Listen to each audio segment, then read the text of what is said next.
Hello everyone and welcome to UnHerd. I am Freddie Sayers. If you haven't heard of Mary Harrington, then the first thing you need to do after this interview is race to unheard.com and sign up for our daily newsletter because she is one of our star columnists. She started writing for us in 2019 and has grown into a bit of a cult figure since then with her fearless, provocative, brilliant columns that she writes for us every week. She is a feminist, but of a very different type. Think not Gloria Steinem, Germaine Greer, bra burning, but no, she is the high priestess of a new kind of philosophy she calls reactionary feminism. Today, she launches her first book, Feminism Against Progress, and she's here in the studio to talk about it. Welcome, Mary. Thank you for having me, Freddie. Mary, congratulations on your book. It is looking beautiful here, standing in between us. There's a lot in it. Some of it, the themes UnHerd readers might be familiar with, but there's also quite a lot of new ideas there, throwing things forward. I guess we should start with a little bit more about you, because your history, as you've described it in this book, is quite an important part of the evolution of your ideas. You're thought of as a conservative at this point.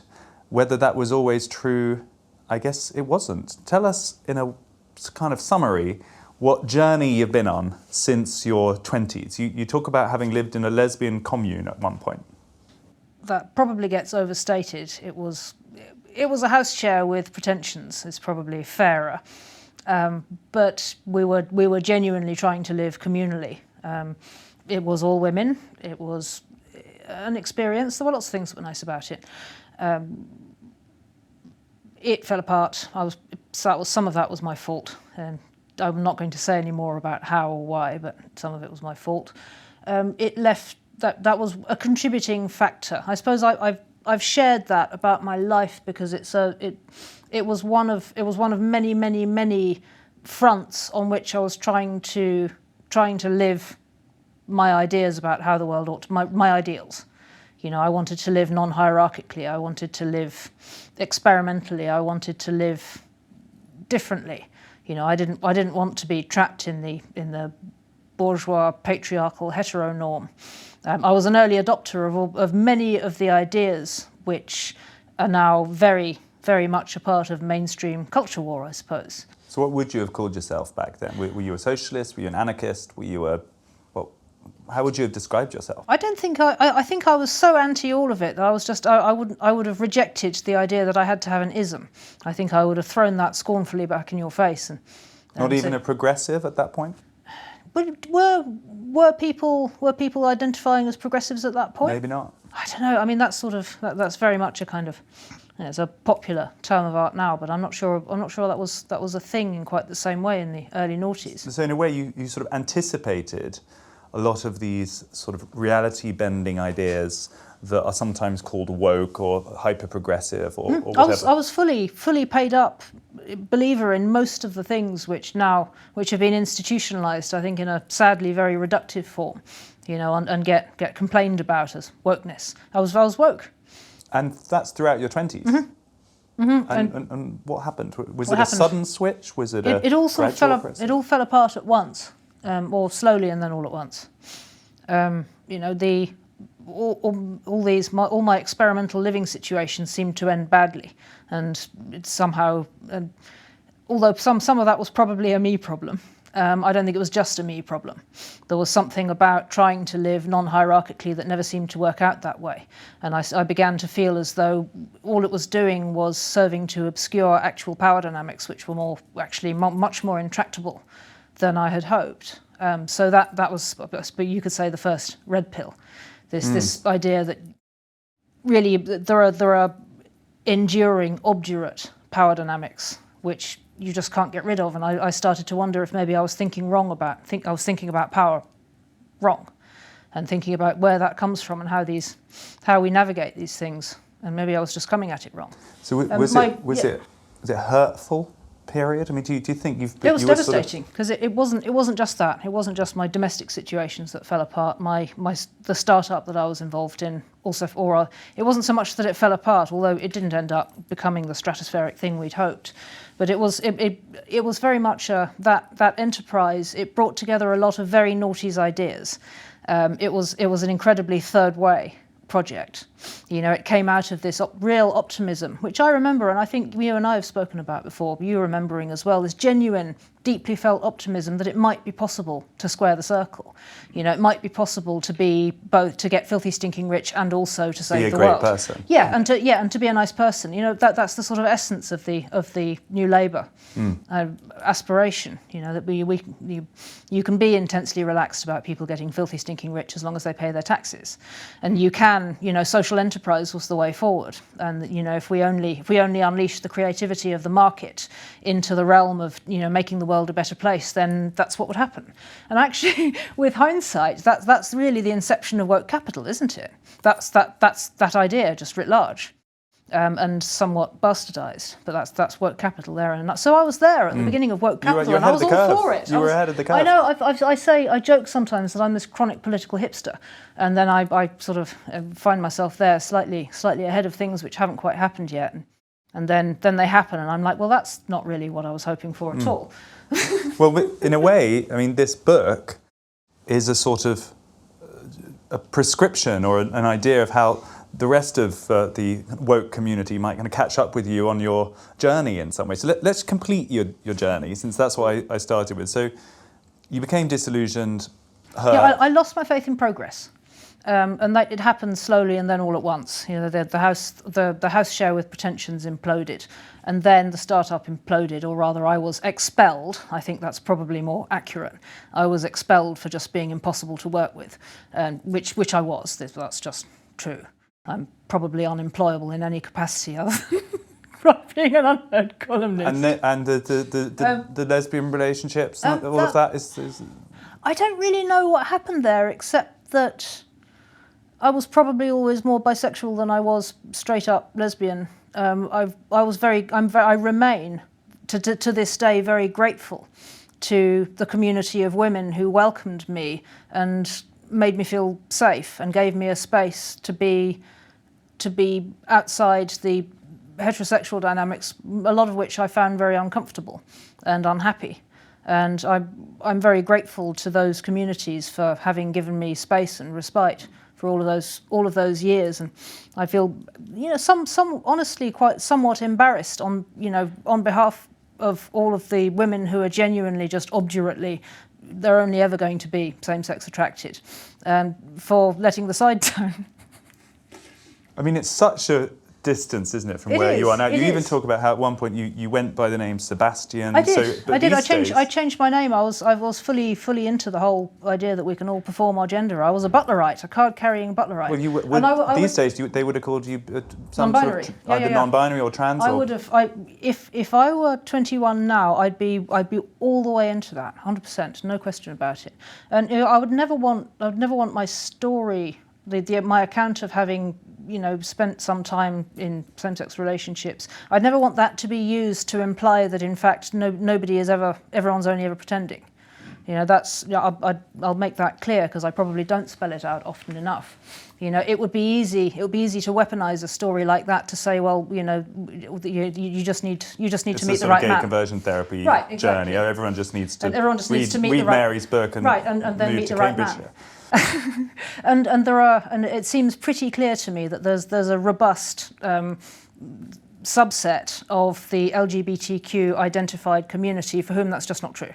That who are and will always be just attracted to people of the same sex, and that's just how it is.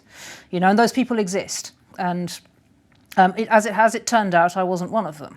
And identity for me turned out to be a much more movable feast than that. I suspect that a lot of the, people say the number of young people identifying as LGBTQ has grown enormously.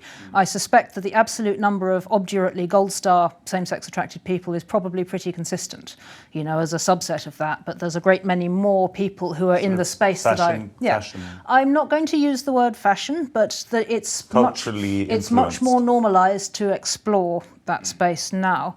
And I'm willing to bet that most of the increase is much more in the kind of terrain that I found myself in my 20s, for better or for worse. And we could, people of good faith may disagree. And they might then go to where you went in your 30s. And they might. Ultimately, And they might or they might not. Which is what? Tell us that. Well, so let's go to decade number 3. Well, by the time I was into my mid-30s, I was married, not living in London, no longer curating interactive art events and going to experimental hipster nights and working in web startups and doing all of that avant-garde-ish stuff that I had been doing. The opposite, almost. Yeah, I felt like I'd just been kicked out of that world, or that world had fallen apart and turned out to be an illusion. I felt like it was like, it's really hard to. It just felt as though it had all just been a lie or an illusion. And you ran away from it. And actually, I should just accept the fact that I'm a normal person. I should just get on with being ordinary and stop having these delusions of other differentness. And so I thought, well, I'm just going to get on with doing my level best to be as normy as possible. All of that just turned out to be nonsense. I'm just going to be as normal, just do my best to be normal. So that involved living in a village, in outside. No, that happened a bit further. It wasn't. I was still living in London but I got a money job, and around the same time I met the man I'm now married to. That was a sort of grounding. I try not to share. Our relationship doesn't just belong to me. So that's kind of a black box. There's one relationship which we have to talk about, which is your daughter and your motherhood. Because if you were kind of on a journey already by the stage of getting married, what you've written about for us and recount in this book is the experience of becoming a mother fast-forwarded that shift. It did. Yeah. By then we'd moved to the countryside. When she was born, it just completely reorganised how I thought about everything. Because I'd sort of taken it had just been an unquestioned assumption up to that point that the default condition of people was to be alone, to be separate, sort of radically atomised. I always felt fundamentally very alone, as if it was just me, and any iota of connection I ever had with another person was rare and fleeting and precious, but that it wasn't something that you could rely on, and it was just different after I no longer felt like that after she was born, because she didn't feel like she was separate to me, my body, and it was really disorienting and took some getting used to. It was like I'd grown another limb that was suddenly separate from me and still needed to be cared for as urgently as if she was still part of my body. It's very difficult to put into words, but if I've compared notes with any number of other mothers who say that that's just what it feels like, and her well-being was as urgently important to me as if she had been still coextensive with my body. So there's sort of a number of things going on there. There's a sense that your sort of floating individual identity, atomized as you call it, has been challenged because there's now a person to whom you're physically attached. And there's also something going on around your sort of body. You've described it, how sort of the bodily feeling of motherhood, with everything from breastfeeding, from the act of giving birth, sort of reacquainted you with your body in some way, and made you more aware of, well, what exactly? Tell us. Well, I suppose I've just by nature, in case you haven't noticed yet, I'm by nature just more of a cerebral person. I never particularly, I'd never felt very at home in my body. I spent my teens wishing I could just be a disembodied floating consciousness. Again, in a way which I've sort of theorised, and in the context of the sort of body dissociation, social contagions, which I see as having swept over the world since the normalisation of the internet. But I mean, this was the kind of default condition for me. It was to feel a little bit, a little dissociated from my body, and to find myself in this viscerally embodied state, needing to be viscerally embodied in order to be present for my daughter and to be a good mother to my daughter was, again, it's a new experience, and very, very all-consuming and very absorbing and very different. And inevitably being who I am, it left me thinking, I couldn't just leave it at that. I couldn't just think, well, this is a bit different and then get on with my life. I end up theorising about it because that's just what I do. And that, I think that was the second ever article I wrote for UnHerd, was about how motherhood nuked my liberalism, because it's just not possible to square that experience with the idea that we're all atomised idea first subjects. It just doesn't work. And that set So just explain that for our listeners. Explain how becoming a mother nuked your liberalism. Because there are lots of liberal mothers out there who might not understand that. Well, it made me question a number of very basic assumptions that I'd had about what a person is and what the ideal state of being is, which I'd inherited pretty much wholesale from the kind of the liberal worldview which we all absorb from the culture generally, because it's just the world, it's in the water, it's in the air, it's just the world we grow up with, and which is basic belief that we're all separate, we're all individuals, we're all the ideal state to be in, the most dignified, admirable state to be in, is one in which you're independent from other people. That you can do things on your own, that you don't have to rely on other people, that you're not shaped particularly you're not influenced by other people, that you create yourself, as it were, out of whole cloth and are self-contained. That's a slightly reductive picture, but it's there in the water. I mean, it's all the way from kids' films to major world-changing works of philosophy. Take something like that paradigm and try to make sense of how we should live as individuals or together in a polity, based on that fundamental assumption that we're all separate by default. So you think of that as quite a central thread in liberalism? It is. It's a central thread in liberalism, and trying to be that as a woman is it's one of the dominant threads in feminism. How to be an independent person in that sense when you're a woman and, therefore physically more subject to male violence, for example, or when you're a mother and, the world expects you to have obligations to your children, or where you can be impregnated against your will, for example. These are all sex-specific things that challenge the aspiration to separateness and independence and autonomy. And there are a great many others as well. But so then, if you're saying farewell, or you're not so into this idea of kind of hyper-individual liberal existence where we're all negotiating as individuals, what is it that you became more enamoured by or convinced by? Well, what's the alternative? What it left me asking is, if in fact the experience of being a mother has left me wondering if even aspiring to this state of separateness is desirable, because it suddenly seemed less desirable to be separate in that way, because at the end of the day it was no longer meaningful to say I should just be able to do what I want, because if my daughter was screaming for milk at 4 a.m, I couldn't very well just roll over and say I don't want to. That felt, it was just impossible at a sort of organismic level to respond like that to somebody who so radically needed me and to whom I was so devoted in that very animal way. And I thought, well, if this is my experience of if this is the most important thing to me right now, and my entire ideology up until this point is saying that actually this is bad, then is that a me problem or is that an ideology problem? But it felt good, is what you're saying. So, yeah. And it felt somehow, you just knew that it was good. Interdependence felt to me more valuable and important at that, and in ways which were just inaccessible from within the liberal atomistic paradigm. So that pushes you in a direction which we're now going to explore. We're now in, because you've very masterfully given us a bit of a segue there by talking about liberalism. Having kind of introduced you with your story, let's now talk to the sort of first part of your book, which is really a history of women, or it's an alternative lens to view the kind of progress or not of women from pretty much medieval times through to the present day.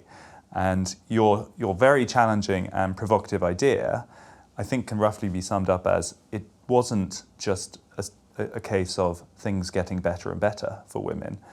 Your view is actually that in some ways, what appeared like progress made things worse for women. So let's start at the beginning, because you make quite a big distinction between the sort of industrial era and what happened before that in the medieval time. Let's go back, take us back to 1450. Because at one point in the book you say your sort of new feminism is more 1450 than 1950, and we'll come to that, but let's start there then. 1450, what was better for women in 1450 than it is now?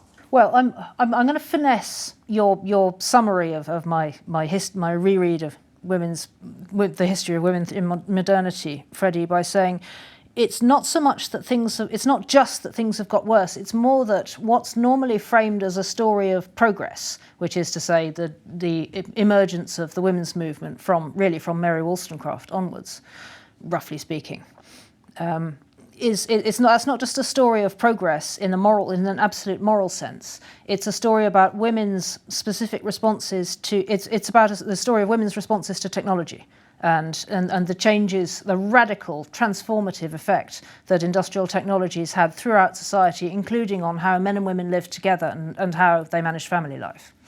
And the most I mean, there were for that first industrial period, and I'll come to my subsequent point, which is that we've now left the industrial era, in fact, half a century ago. But for the industrial era, perhaps the most salient transformation that was wrought by technology, and which was responded to eventually by the women's movement, was the fact that work left the home. And that just wasn't the case in the medieval era for most people. For most people, home and work were the same thing, and women worked around being mothers, sometimes very young children. So, for example, in an agrarian setting, it wasn't as though women sat around doing nothing while the men did all the farming. Women worked as much as men. They just did different jobs. So what were they doing? Very, very crudely, it varies a great deal according to context, but very crudely, what tends to happen in an agrarian setting is that the men produce raw materials and the women process them, roughly speaking. So, for example, the men might plough fields and grow wheat, and then the women might grind it and turn it into bread, or the men might produce meat or wool, and the women might spin it and turn it into textiles. And I've taken textile making as a very good example of a field of women's work which was radically challenged by industrialization, because for some tens of thousands of years prior to industrialization, it had always been women's work, and still is in some parts of the world. But it's extraordinary in how many different types of societies in different textile making is women's work. And you still find it in less developed societies. I found an historian of textile making who argues that it tends to end up being women's work because it's very compatible with having little children. You can raise a loom just in very material ways. You can raise your loom off the ground. If your child is eating something it shouldn't, or running into the fire or whatever, you can stop and put the thing down and go and you can come back to it. It's a social thing to do, so it works, just within the wider material social context of being a mother and also being economically productive. But then under industrialization, this is suddenly something which is done in a centralized setting, with dangerous heavy machines, to a shift pattern, and all of a sudden it's just not compatible with having a toddler underfoot anymore. So what do you do? And some women responded, some found childcare or drugged their children or neglected their children. Yes, Marx reports that in industrial communities, women who were forced by economic necessity to work would sometimes give their children opiates to just keep them placid while they of necessity went to work. And there was the early industrial era was horrendous for women, before there was any kind of workplace protection for mothers. So this is then the idea that the Industrial Revolution in 18th, 19th century, by creating a kind of technology that only happened in factories, kind of broke the homestead as a coherent, collaborative project between men and women, and either made it into the man's job to go and work, or you might even say worse, something which the mother had to do, and therefore find alternative arrangements for. Just so. So there were, and essentially under those circumstances, once work has left the home, women who are mothers have two choices. They can either find alternative childcare or cobble some kind of childcare together somehow, or they can stop working and look after kids instead. And essentially, most women who could afford to took option B, or a great many more women who could afford to took option B because, given the choice between working in a textile factory or looking after your kids, I mean, it's kind of a no-brainer if you can afford to. Okay. There were a number of consequences downstream of that. One of which was that they effectively, under those circumstances, women lost economic agency, and this is the very long answer to your question of in what ways it made life worse. There were a great many things that got better. I mean, life was less grueling. For those who were bourgeois women, life was probably much more comfortable and materially abundant. There were lots of upsides to industrialization. It's not as though I'm not unambiguously a frame breaker, but there were trade-offs. So I think so in what sense did they get less economically they lost economic agency because they were no longer equal contributors to a productive household. The bourgeois housewife was totally economically dependent on her husband, and you've got to remember that this was against a legacy legal and cultural background in which the basic unit of society wasn't individuals but households, and the man was the titular head of the household. So not only women lost their informal economic clout, but and gained very little compensatory clout. They weren't able to. It was very difficult to divorce. They had no right to their children, should they find themselves in a difficult situation. It wasn't really done to work. They had no right to vote. I mean, and this is all, and they no longer making any direct economic contribution to the household. So under those circumstances, it's all very well being a stay-at-home mum, provided your husband likes you and is a responsible husband. But unfortunately, there are situations where that isn't always the case, and so there were some. And so those women who found themselves very much on the back foot began to agitate for property ownership and for the right to work and for the ability to divorce and for the right to vote, not unreasonably, saying that we need the right to be people on the same terms as men within this new economic order that we find ourselves in. And so was born 20th century feminism. And so was born 20th century, but against that... Before I let you get to 20th century feminism... There's one more bit I just wanted to... but the other side of that, and this, I suppose this is my counterintuitive argument. During the 19th century, the other side of that were those women who argued in defence of the home. Which is read by feminist historiographers now as women as false consciousness, essentially. As women who are in hoc to patriarchy and trying to legitimise its oppressive yada yada yada. But to me, the 19th century, the so-called cult of domesticity, which was a huge body of writing which was produced by bourgeois housewives in praise of women's domestic role under those circumstances. It reads as feminism. It's just a type of feminism which is almost illegible from the other side of the looking glass that we've been through since, because what they're doing is they're extolling the virtues of the domestic realm and care, and of this space outside the market where interdependence is still crucially important. And they're trying to make sure that even under these conditions where they've lost agency effectively, that what they do is still valued and important. And to me, that's it. So you see some sort of pamphlet writer in the 1860s who is talking about the beauty of the homestead and women's role in the domestic setting as a type of feminism, because they're trying to defend and get proper value for the work that they're doing. Exactly. So I think we're going to get on to the 20th century and the 1960s and modern progress and the rest of it. But I think probably people listening to this, if they are fully signed up progressives, would be kind of throwing things at the screen and saying, how can she sit there and say, sort of romanticize the 1450s or any kind of pre-industrial era, because this is a period where, as you say, women had no rights at all. They were pretty much owned by their husbands in law, and how can that possibly be better? Quite apart from all of the material things that you've already touched on, the fact that life got healthier and longevity and improvements in medicine and everything. What would you say to the person who is sort of gawping at the screen saying, how could she? How dare she? My counterpoint to that would be, well, I could probably throw some counterexamples about ways in which we've traded off in exchange for the dividend of freedom and quote-unquote personhood that we have now. But bracketing that, because we can come back to that a bit later, the counterpoint I would offer to that is that my read of the anthropology, of the studies people have done of, if you like, agrarian communities, pre-modern communities that live in a pre-modern way, suggest that women in those communities very often wield an immense amount of power, but it's not very legible in terms that we would understand today, because it happens informally.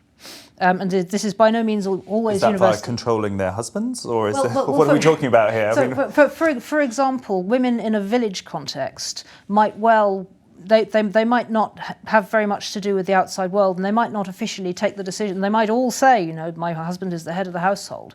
But if there was something they didn't want to see happen, they would make sure it didn't happen.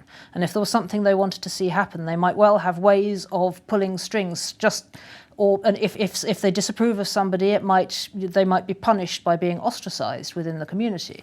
If somebody, they wield power by controlling access to information, by ostracizing people who are frowned upon, by managing who gets access to resources, or particularly, and very importantly, by controlling the power of public shame. So if somebody within that community steps out of line, as far as the women are concerned, they'll be shamed by everybody, and this is just a fate worse than death. But that doesn't sound so great to me. It doesn't. I mean, that sounds. But I mean, we're not proposing to go back to that. No, I'm not.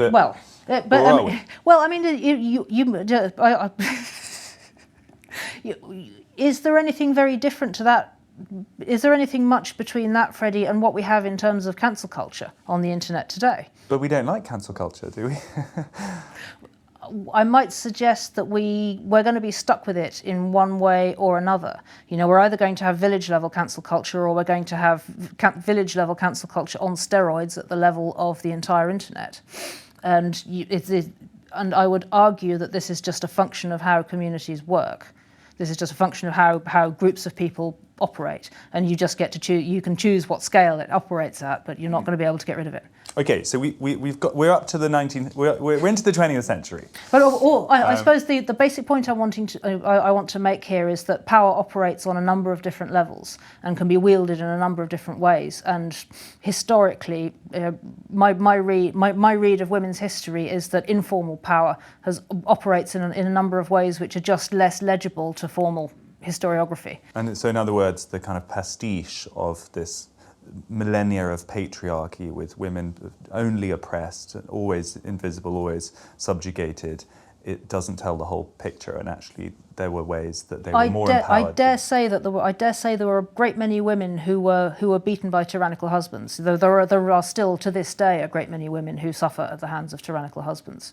But I would suggest that if you imagine that was just what it was like for everybody all of the time, then I mean you think about the Chaucer. Chaucer wouldn't have written The Wife of Bath and had everybody relate to that as a immediately recognisable character archetype if it were not the case that women had plenty of ways of asserting themselves.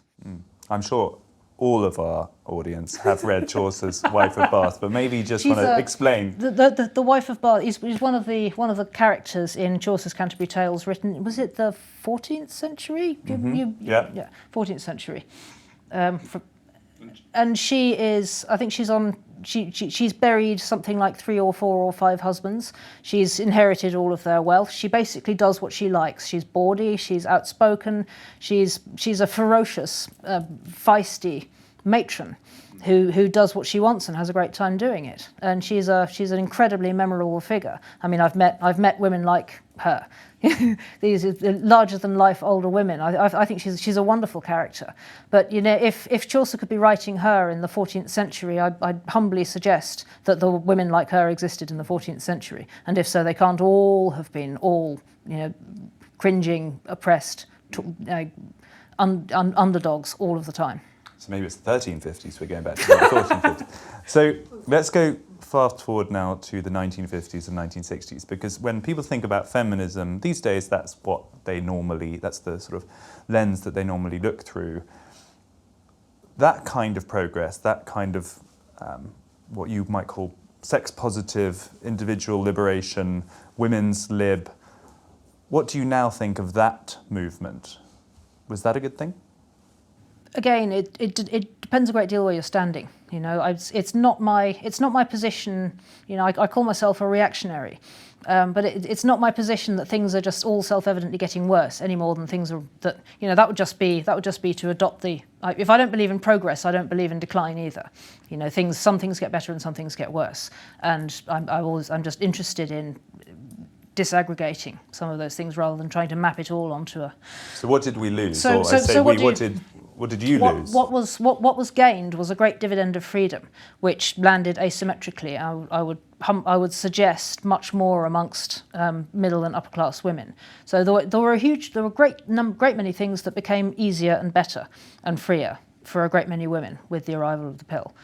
So the pill, it's the first time you've mentioned it in this interview, but that's quite central to your history, isn't it? The pill and abortion are, to me, in my reading of women's history, the arrival of the pill and legal abortion ended a period of back and forth between the feminism of freedom, which is to say we must enter the market as atomized persons on the same terms as men, and the feminism of care, which was represented by the cult of domesticity, which said no, in fact we need and are needed by, and caring and looking after dependents and is good and right and proper and needs to be valued and needs to be shielded as something which exists and has importance outside the market, and we need to mount a coherent defence of those spaces, the home, as distinct from the cut and thrust of individualism and competition and commerce and trying to get ahead and climb the greasy pole and so on.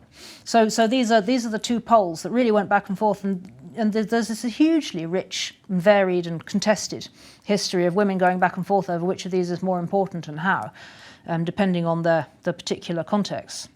And my reading of what happened with the arrival of the pill and later with abortion was that it settled that debate conclusively in favour of the feminism of freedom, because it seemed, well, because it sort of cut the bodily ties with it cut the bodily ties. You know, motherhood was no longer something which was just irreducibly part of the condition of being a woman unless you just took a vow of chastity. You know, there was up to that point it was relatively difficult to, you know, unless you just forswore having sex altogether. You know, there were certain things that were just relatively difficult to plan. You know, you sort of took it pretty much as read that you were probably going to have kids if you had anything to do with a man in that way. But with the arrival of the pill, it cut that tie. But you know, it materially produced a ratchet. The arrival of the pill produced a ratchet towards legal abortion, because although the number of accidental pregnancies, the idea was that the number of accidental pregnancies would go down, but in fact they went up because people were just having so much more sex, and so then people were still wrestling. So you're saying there were more unwanted pregnancies after the pill than before? Yes. You know, there were more, even though the number of accidental pregnancies per casual encounter went down, the number of casual encounters went up so much that the absolute number of accidental unwanted pregnancies went up. So legal abortion followed on. It created a ratchet towards women being able to terminate their pregnancies. And wherever you stand on, I mean, there's a whole incredibly bitter and contested discourse around fetal personhood and just an immensely complicated area. But where I've situated this in terms of the argument between the feminism of freedom and the feminism of care is that wherever you stand on those other issues around abortion, it's about the strongest statement you can make in favour of freedom, even at the expense of care. I don't see how it's possible to make a stronger statement. Say my freedom matters this much, that I'm pregnant. If I let this continue, a new human will result. Right now, this new human is absolutely dependent on my body. My freedom matters sufficiently that I'm just going to end that person's potential life in defence of my autonomy. So this is where you get into really quite dangerous territory, I would Yes, it is. say, as far as at least feminism is concerned, because I suspect most right-thinking feminists would have a polite discussion with you about whether there were things about medieval versus industrial women's experience that were gained or lost and not come to blows. But if you started saying that the pill and abortion were bad things, that they are kind of the totemic Well, they are. parts of what being a modern feminist means. But this is because the winners write the history books, Freddie. And if up until that point you'd had a back and forth between the feminism of freedom and the feminism of care, the fact that the feminism of freedom has so definitively won is part of the reason why it's part of the reason why the cult of domesticity is illegible as feminism, and it's also part of the reason why it seemed the proposing that there might be a feminist case for welcoming every baby is just straightforward anathema, because the feminism of freedom is so entirely swept the board in terms of defining what it means to be a feminist that it's almost impossible to make that case. And you don't actually make that case in this book, the feminist case for welcoming every baby. That's the case against abortion. You sort of hinted it, but you don't quite go there. What is your view on that? And what does a reactionary feminist think about the legal abortion? I do not think that we could. I would not try and make the case that adopting. I'm going to come at this another way. If we were to ban abortion tomorrow, it would be an absolute disaster for women. As a feminist, and in good conscience, I couldn't make that case. I think that would just be mad and sadistic, and would make everything a great deal worse for a great many women, because the material and the cultural conditions that surround contraceptive use and sexual norms and yada yada yada are all so geared towards the technologies that we have to prevent pregnancies and to terminate unwanted pregnancies, that if you just took away the ability to do that and left everything else as it is, you just create an absolute nightmare scenario for countless women.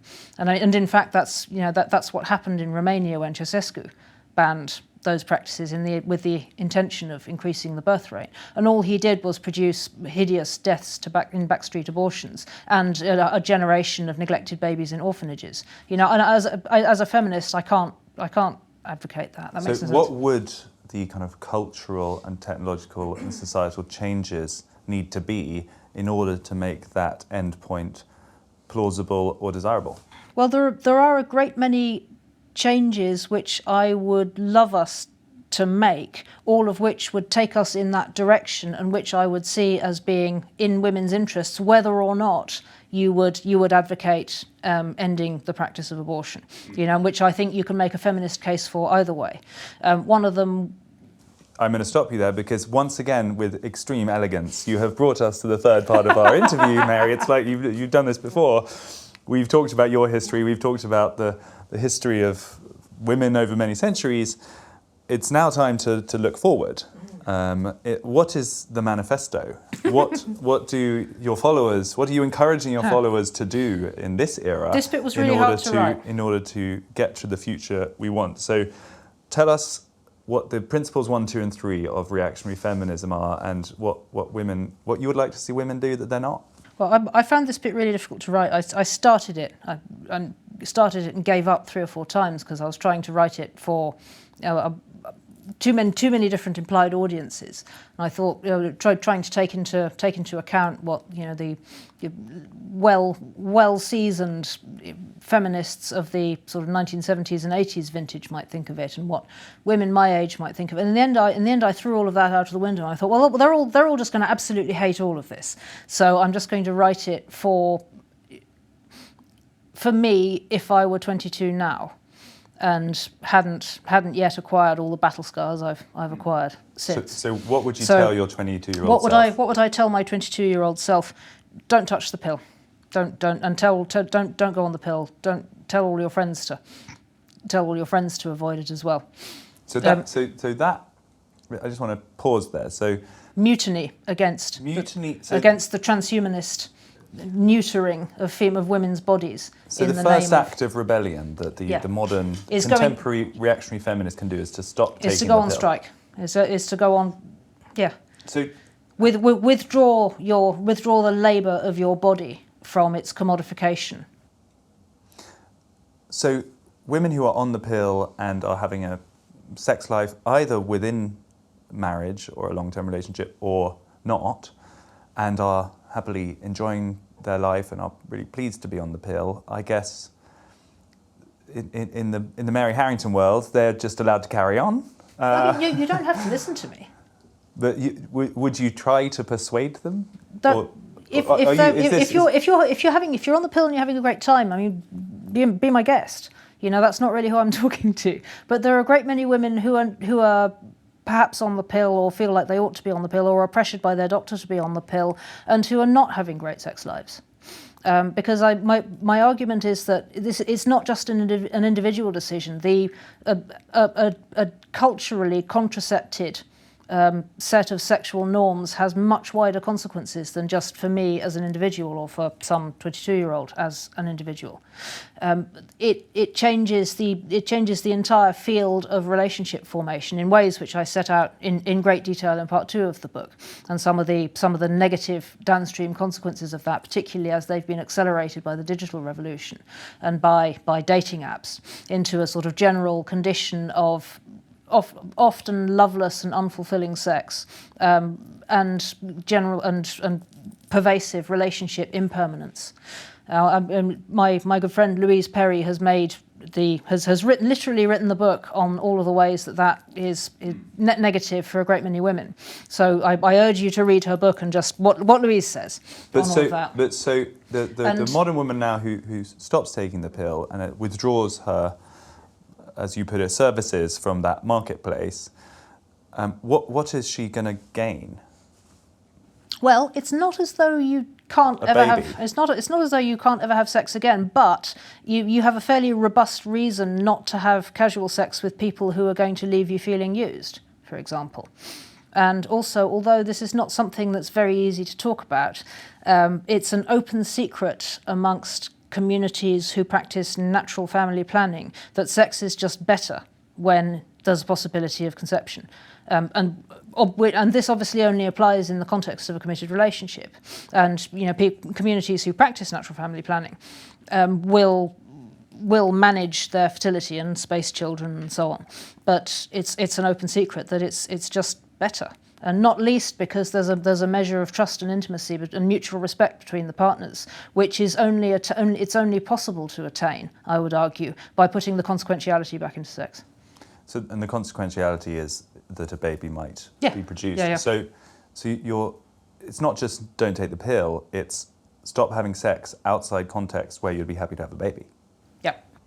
Which is reactionary. Either marriage or a long-term relationship where you're pretty sure that your husband or boyfriend also wants a baby. Which is in fact a pro-pleasure case as well as a pro-intimacy case for women, because it's the studies show consistently that women were far more likely to have an orgasm in the context of a long-term relationship. They have maybe a 10% chance in a casual encounter and closer to 60 or 70% chance of having an orgasm in the context of a committed relationship. So if you're holding out for that committed relationship, then you're much more likely to be having a nice time. And and furthermore, there are other studies that show that it is in fact married couples who are having more sex. So this is the pro-sex case. I think that's you might be stretching it with that. That it's the way the route to better sex is to stop taking the pill and only have sex within marriage, because, as you put it earlier, the overall amount of sex is going to go down very, very dramatically. And surely there are lots of examples of what you then get is a no sex before marriage or near as damn it society. It's my settled opinion that no sex before marriage is a feminist position. So you want society to go back to no sex before marriage? Well, I'm saying that there may well be something in it for women in terms of pleasure and intimacy and safety and the opportunity to have children in a trusted, committed relationship, which is currently inaccessible to a great many women in a way which is causing a huge amount of pain, which is an undercounted cost of the pitch of freedom we've now arrived at. And there may well be women for whom this is not true, in which case I say, don't listen to me, go and do your thing. The world is set up for you at the moment, knock yourselves out, good luck, and I wish you well. But I don't think the result of that would be more unwanted pregnancies and therefore more abortions. To be clear, none of this is a course of action that I recommend for people with poor impulse control. If you think you have poor impulse control, please don't listen to me. Humans have poor impulse control, don't they?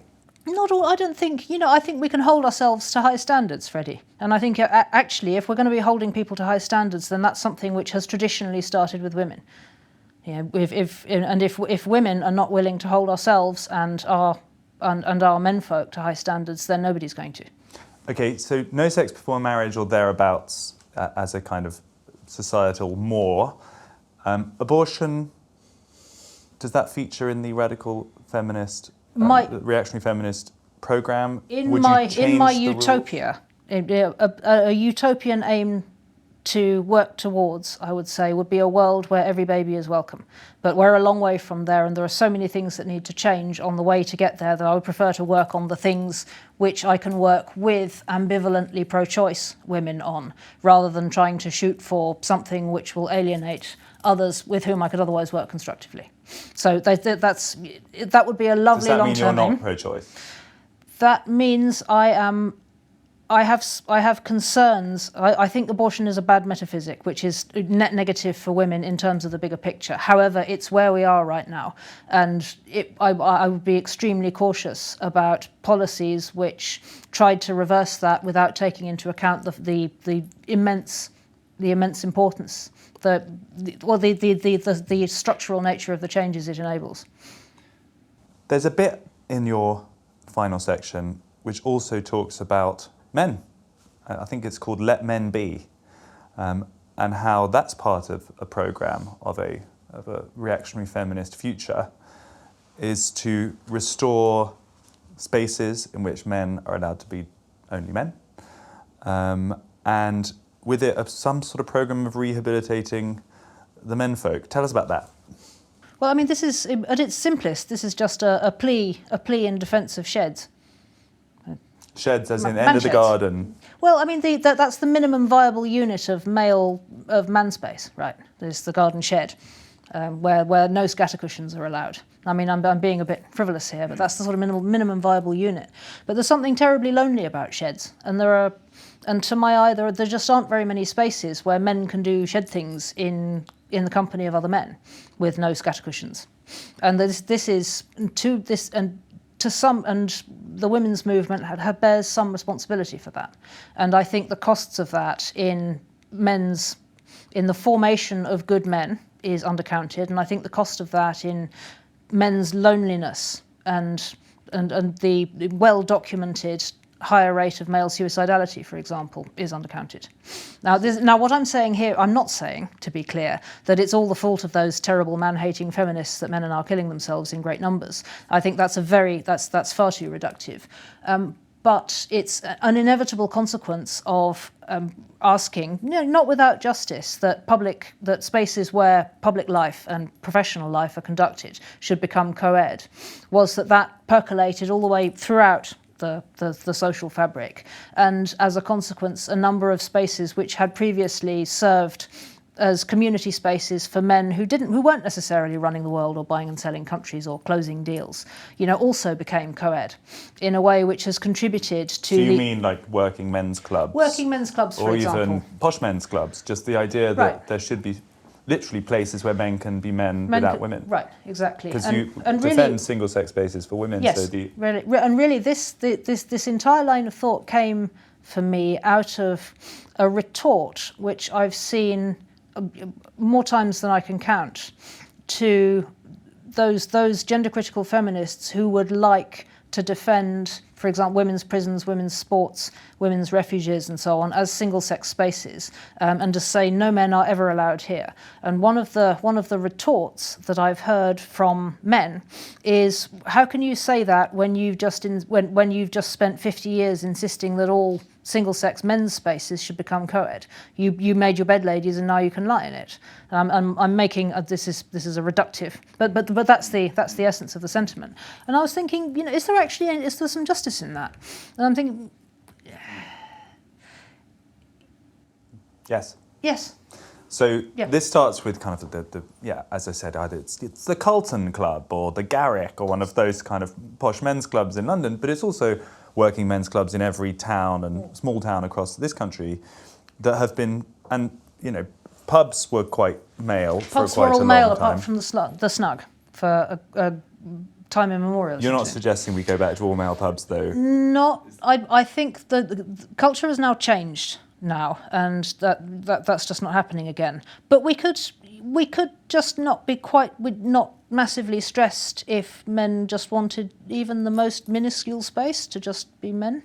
I don't see what's so terrible about that. And yet it seems radioactive to say so. But I don't see how we can defend the sex segregated spaces for women unless we're also willing to contemplate the possibility that sometimes men need single-sex space to do whatever. I have no idea what it is that men do. Those frequencies are, when they're just amongst one another, those frequencies are not accessible to me because they're just not. I mean, there are large parts of the world where sex segregation is still practiced.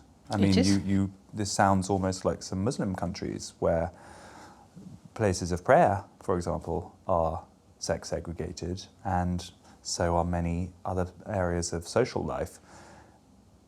That will spook a lot of people, I think. Well, the idea Freddie, is Mary's vision here taking us, I don't know, into some sort of place that sounds like a Muslim country that most people in the West are quite pleased we don't live in? Well, do you not think, though, Freddie, there's a great deal of space between absolutely everywhere must be entirely sex indifferent, and even toilets must be gender neutral. There's a great deal of space between that and men and women can only interact with men who are there in their immediate family in mixed company, and otherwise must stay segregated at all times. There's a huge amount of space in between, and I'm suggesting there is a spectrum. And what I'm suggesting is we could sidle a couple of microns more towards sex segregation, and that would be in everybody's interest. And we could just be a little bit more realistic about allowing just a little bit of space for men to be men on their own and women to be women on their own, and that would be okay. And that What about boardrooms? I mean, this is a real kind of hot potato at the moment. Almost every big corporation in the world is now signing up to 50% women, 50% men at the highest level in the boardroom. Do you approve of that? Or is that another space where you'd be relaxed if it's more men than women? Well, I'm not going to say. Okay, here's what I think about that. The logical extension of the sex neutrality, everything must be co-ed thing, is that men. We must be welcoming even to men who are not actually male and women who are not actually female. So if you pursue the logic of co-ed sex neutrality everywhere, you end up inescapably at a point where yes, the boardroom can fill its obligation to be 50-50 men and women, and yet have every member still be male. I mean, that's sort of a separate issue, though, isn't it? Well, no, it's not. It's the same issue, because the logic of gender neutrality begins with the logic of breaking down sex segregation. So the 50-50 men and women boardroom, where in fact every member is male, is a logical extension of the point which made all male spaces co-ed to begin with.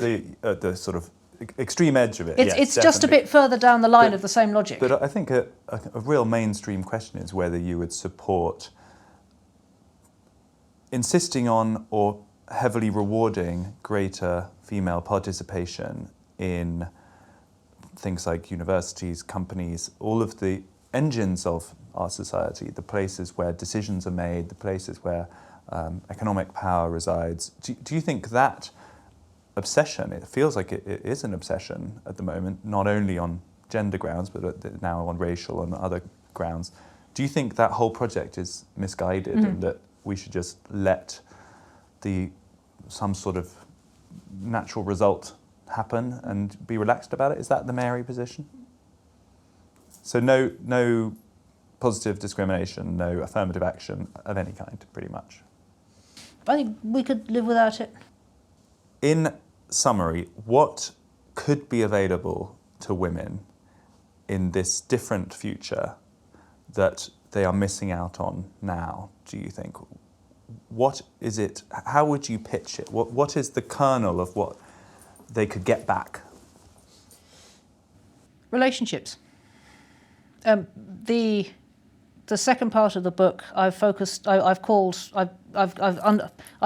the war on relationships, which is to say, in pursuit of absolute freedom, absolute autonomy, under the sign of the feminism of freedom, we've ended up at a point where we're waging war on the relationships between men and women. The intimate relationships with a partner, if you like. We end up waging war on the relationship between mothers and their babies, dismantling the various parts of that and offering many of them up for sale. And we've ended up waging war on our relationships with our own bodies, embracing a kind of radical dissociation from our embodied physiologies as a precondition of a state of total freedom.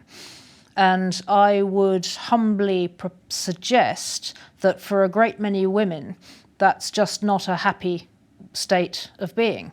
To have no stable, loving partnership, to have no children, and to have no sense of connection to her own body is, for a great many women, a living nightmare, and it's a reality, and it's an undercounted cost of pursuing freedom at the expense of the many other things that are important and needful and fulfilling as part of our life. So this is it's a defence and a rallying cry for the feminism of interdependence and the feminism of relationship as something which is not without trade-offs in its own right, because nothing is ever free of trade-offs, but which is full of rich and humanising and rewarding, life-giving things in its own right, and just needs speaking for. Mary Harrington, thank you.